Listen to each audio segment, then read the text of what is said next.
Hello दोस्तों, welcome to the buzz the brave manga. आज हम ग्लोबल फ्रीज का नया चैप्टर कंटिन्यू कर रहे हैं जो मैंने आपके लिए इंग्लिश में रिवराइट किया है। पूरा विजुअल्स और एडिट्स मैंने खुद बनाया है ताकि एक्सपीरियंस स्मूथ रहे। ओरिजिनल मांगा को ऑफिशियल सोर्स से सपोर्ट जरूर करें। चलिए स्टार्ट करते हैं आज का चैप्टर। अध्याय 2607 ताइक्सू युकाता 1। बस एक क्षण में जांग यी के सामने वाली सशस्त्र युद्ध कन्या गायब हो गई। वो न तो गिरी न ही टूटी, वो बस दुनिया से पूरी तरह ओझल हो गई। कोई निशान नहीं बचा। वो जांग यी के शरीर में समा गई, मानो वो उनके साथ एक हो गई हो। चौकोर मैदान में छोटी छोटी बीप की आवाजें गूंजी, मानो कुछ एक्सेस अनुमतियां, एक्सेस परमिशंस जबरन दोबारा लिख दी गई हों।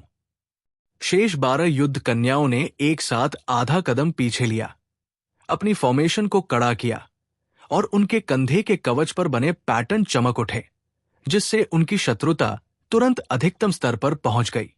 उनकी आंखों में टेक्स्ट की अनगिनत पंक्तियां पागलों की तरह घूम रही थी। लड़ाकू विमान नंबर 9S गायब हो गया है। स्थिति असामान्य।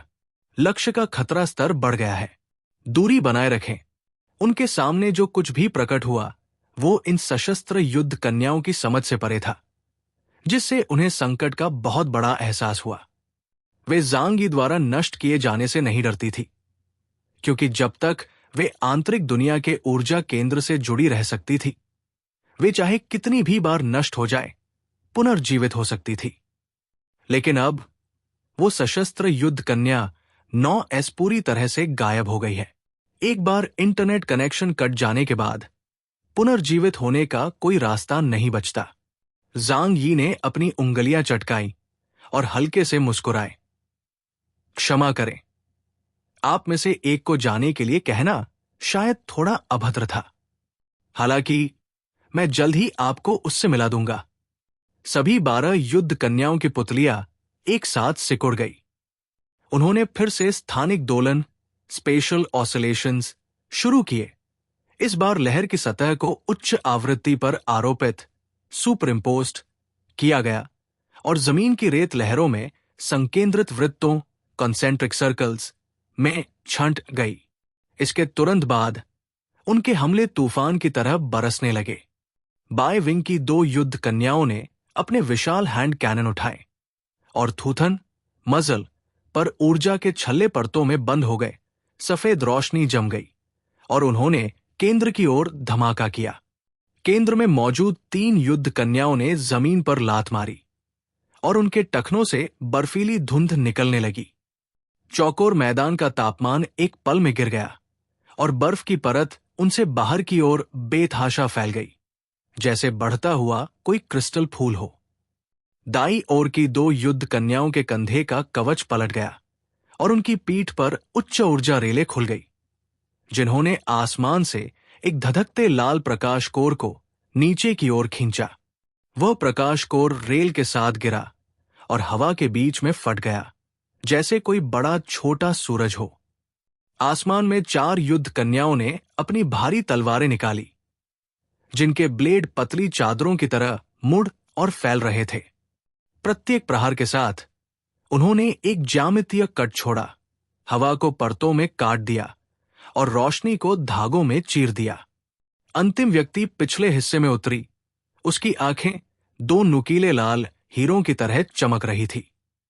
जहां भी उसकी नजर पड़ती, अंतरिक्ष थोड़ा धंसा हुआ दिखाई देता, मानो वो अदृश्य उंगलियों से दुनिया की हड्डियों को चिकोटी काट रही हो। घने ऊर्जा प्रवाह, जमने वाली हवा, अग्निकोर, तलवार की हवाएं और वो दमनकारी नजर सब जांग यी की ओर बढ़े। ये हमला अविश्वसनीय रूप से हिंसक था, पिछले वाले से भी अधिक भीषण, क्योंकि उनके एआई कोर को संकट का जबरदस्त एहसास हुआ था। इसी कारण उन्होंने फैसला किया कि उन्हें जल्द से जल्द जांग यी को खत्म करना होगा और उन्हें पलटवार करने का मौका नहीं देना होगा। मैदान सफेद रोशनी में नहा गया था और परछाइयां इतनी छोटी थी कि वे ऐसी लग रही थी जैसे उन्हें चाकू से काट दिया गया हो। जांग यी ने सेनुलुओ वानक्स्यांग, सेनलियो वैंगस्यांग को दरवाजों की उन जानी पहचानी परतों को खोलने नहीं दिया। उन्होंने बस धीरे से सांस ली। उनके चारों ओर रोशनी का एक धुंधला पर्दा उठ गया। ये चकाचौंध करने वाला नहीं था। ये सितारों की धुंध जैसा था, पतला और मुलायम, जो उनके शरीर पर लिपटा हुआ था, उनकी सांसों के साथ धीरे धीरे ऊपर नीचे हो रहा था। सारे हमले कोहरे की उस परत पर गिरे। हैंड कैनन से निकलने वाली विशाल प्रकाश किरण करीब आते ही सोख ली गई, मानो रोशनी के पर्दे ने उसकी चमक सोख ली हो, और वो चुपचाप निगल ली गई। यहां तक कि जब बर्फ की लपटें उनके पैरों तक फैली तो वे ज़ांग यी के शरीर पर बर्फ का एक भी क्रिस्टल नहीं बना सकी। जमने की शक्ति भी पूरी तरह से खा ली गई। आसमान से गिरते हुए अग्निकोर नीचे टकराए। उनका तापमान हमारे पास पहुंचने से ठीक पहले अजीब तरह से रुक गया, जैसे किसी लौ को उंगली से दबाया जा रहा हो। फुफकार के साथ वो चपटा हो गया और फिर अचानक किनारों पर खिसक गया, जैसे आग की दो धाराएं विभाजित हो गई हों। ज़ांग यी के शरीर पर गिरने वाले सभी हमले उनके बिना एहसास किए ही सोख लिए गए। 12 युद्ध कन्याएं एक संक्षिप्त क्षण के लिए शांत हो गई। ये एहसास कुछ हद तक पहले जैसा ही है, फिर भी पूरी तरह से अलग है। ये ब्रह्मांड के मीरियड फिनोमेना की तुलना में अधिक शक्तिशाली क्षमता है। ये माइरियड फेनोमेना पर आधारित एक उन्नत संस्करण है। ईथर एक झिल्ली बनाता है और सभी हमले रुक जाते हैं। ज़ांग यी धीमी आवाज में बोले, ये मेरी बिल्कुल नई क्षमता है। एक और भी शक्तिशाली पूर्ण रक्षा, ताइक्सू बाथरोब, वॉइड बाथरोब, पाताल, नेदरवर्ल्ड खाली है, इसलिए ये सभी चीजों को समाहित कर सकता है। अब ये आयामों के दरवाजे खोलने के बारे में नहीं है, बल्कि इस ब्रह्मांड और दृश्यमान ब्रह्मांड के बीच एक मार्ग खोलने के बारे में है। पाताल की शक्ति पूरी तरह से उजागर हो गई थी, जिससे ये सभी प्रकार के हमलों को समायोजित करने में सक्षम हो गया, क्योंकि ताइक्सू बाथ रोब अंतरिक्ष और पाताल का एक संयोजन है। ये स्थानिक उतार चढ़ाव, स्पेशल फ्लक्चुएशंस को भी सोख सकता है। ये एक अधिक शक्तिशाली और स्थिर रक्षात्मक क्षमता है, जो आयामी द्वारों से परे है। नहीं, वास्तव में ये केवल रक्षा के बारे में नहीं है। इसके हमले के तरीके भी काफी दिलचस्प है। लक्ष्य का युद्ध रूप अपडेट किया गया।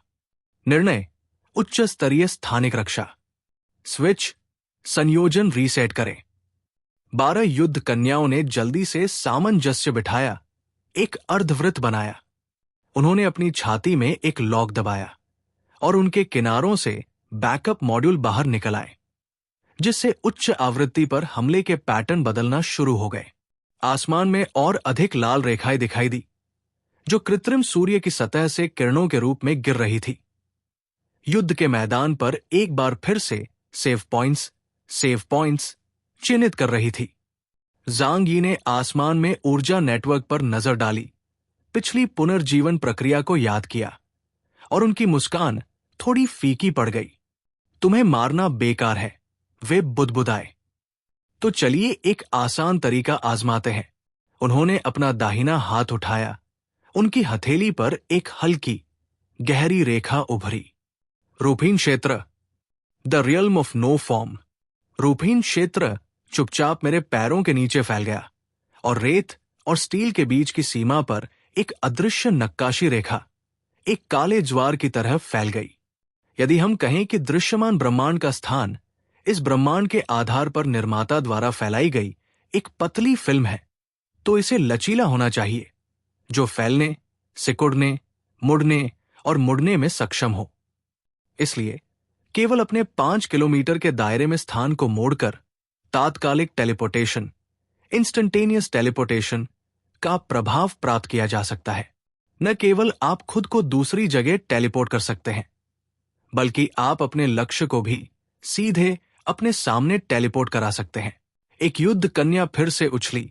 उसने अपने हैंड कैनन से एक साथ फायर किया। रोशनी की किरणें नीचे गिरते खंभों की तरह थी। ज़ांग यी ने बचाव नहीं किया। उन्होंने बस अपनी हथेली उठाई, हवा में मुट्ठी भींच ली। युद्ध कन्या को अचानक अपने पैर हल्के महसूस हुए और उसकी दृष्टि एक पल के लिए बदल गई। उसे ऐसा लगा जैसे उसका शरीर किसी संकरी दरार में निचोड़ दिया गया हो। और जब वो फिर से प्रकट हुई तो उसने ज़ांग यी का चेहरा देखा, जो एक काले सामरिक मुखौटे, टैक्टिकल मास्क में छिपा था। ज़ांग यी की छाती धीरे धीरे ऊपर नीचे हो रही थी। सितारों की धुंध की वो परत एक ट्रैपडोर की तरह थी। उन्होंने युद्ध कन्या का सिर नीचे दबाया और उसे अपनी छाती में धकेल दिया। सशस्त्र युद्ध कन्या को एहसास हुआ कि कुछ बहुत गलत हो गया है और उसने बेतहाशा संघर्ष करने की कोशिश की, लेकिन डिवाइन रिफाइनमेंट पहले ही अनगिनत स्पर्शकों, टेंटिकल्स में बदल चुका था, जिसने उसे मजबूती से जकड़ लिया था। उसने बेतहाशा संघर्ष किया, लेकिन उसके पास एक पल में बचने का समय नहीं था और वो असहाय होकर ज़ांग यी को उसे अपने शरीर में ठूंसने देने के लिए मजबूर हो गई। सटीक रूप से कहें तो जिस पाताल, नेदरवर्ल्ड को वे वास्तव में नियंत्रित करते थे, वो ताइक्सू बाथ रोब के अंदर था। अध्याय 2608 ताइक्सू युकाता 2। दूसरी आर्म्ड बैटल मेडन के साथ भी वही सिचुएशन हुई। वो न तो एक्सप्लोड हुई, न ही टूटी। उसे बस इस दुनिया से निकालकर दूसरी दुनिया में खींच लिया गया। दूसरी वाली, ज़ांग यी धीरे से बोला, जैसे कोई रोल कॉल कर रहा हो। ऐसे सीन ने बाकी आर्म्ड बैटल मेडन्स को और भी डरा दिया। वे अभी भी समझ नहीं पा रही थी कि ज़ांग यी ने ये सब कैसे किया। इस बार ज़ांग यी हिला तक नहीं। इसके बजाय कई किलोमीटर दूर खड़ी आर्म्ड वॉरियर अचानक ज़ांग यी के सामने अपीयर हुई और उसने उसे खा लिया। उस समय बाई लोंगजी ने मेरे साथ यही मेथड यूज किया था। यह काफी अच्छा फील हुआ। ज़ांग यी ने एक स्मर्क के साथ कहा, एक बार जब आप स्पेशल एबिलिटीज के एसेंस को समझ लेते हैं तो सारे रहस्य नहीं रह जाते। ये नॉलेज की पावर है। दूरी बनाओ। Ranged attack. बाकी बची 11 आर्म्ड बैटल मेडन्स जल्दी से ज़ांग यी से दूर हो गई। अपने हैंड कैनन्स उठाए और उस पर एक लॉन्ग रेंज बॉम्बार्डमेंट शुरू कर दी। हालांकि यह बिल्कुल बेकार था। अगर तुम मेरे पास नहीं आओगी तो मैं तुम्हारे पास आ सकता हूं। ज़ांग यी थोड़ा सा मुस्कुराया और उसकी फिगर वुश्क की आवाज के साथ उस जगह से गायब हो गई। स्पेस में शॉकवेव्स अभी भी थी, लेकिन ज़ांग यी की नेदरवर्ल्ड पावर ने उन सबको स्मूथ कर दिया था। अगर स्पेशल शॉकवेव्स स्पेस को डिस्टॉर्ट करती है, तो नेदरवर्ल्ड की पावर एक प्रेस आयरन की तरह है जो सब कुछ स्मूथ कर देती है। वो एक पल में 5 किलोमीटर टेलीपोर्ट कर सकता है, चाहे आर्म्ड बैटल मेडन्स कितनी भी तेजी से भागने की कोशिश करें, वे उससे आगे नहीं निकल सकती। और वो किसी भी समय 5 किलोमीटर दूर से भी टारगेट को पकड़ सकता है। तीसरी वॉकरी की बड़ी तलवार ने कई फैन शेप्ड कट्स मारे। हालांकि यह हमला ज़ांग यी के लिए बेमतलब था। उसने अपना हाथ उठाया और उसके कंट्रोल में स्पेस अपनी मर्जी से मुड़ गया, जिससे तलवार का हमला अपने असली पॉइंट से भटक गया। अगले ही पल उसकी दृष्टि धुंधली हो गई और उसने ज़ांग यी का चेहरा देखा, जो आर्मोर से ढका था। तीसरी वाली, ज़ांग यी ने उसके चारों ओर अपनी बाहें लपेटी और फिर उसे जोर से अपनी छाती में खींच लिया। उनके पास विरोध करने की कोई शक्ति नहीं थी। चौथी और 5वीं आर्म्ड बैटल मेडन्स आसमान से नीचे झपटी। उनके पिछले पंख थ्रस्टर्स में बदल गए। उनका कंबाइंड अटैक चालाकी भरा था, जिससे लगभग कोई ब्लाइंड स्पॉट नहीं बचा था। ज़ांग यी ने उनके साथ स्पीड में मुकाबला नहीं किया।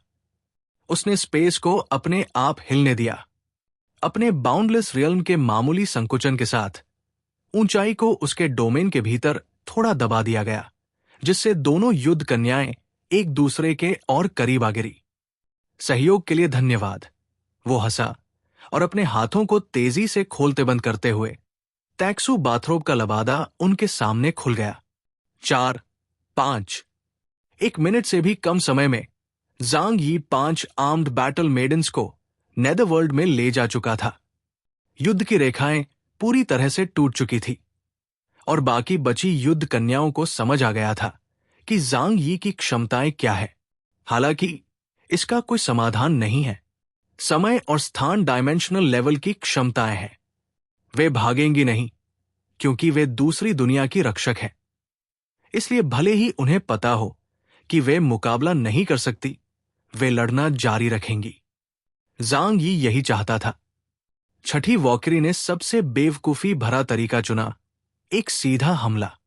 उसके कंधे का कवच खुला, जिससे एनर्जी गैर्स कांच के टुकड़ों की तरह हवा में घूमने लगे।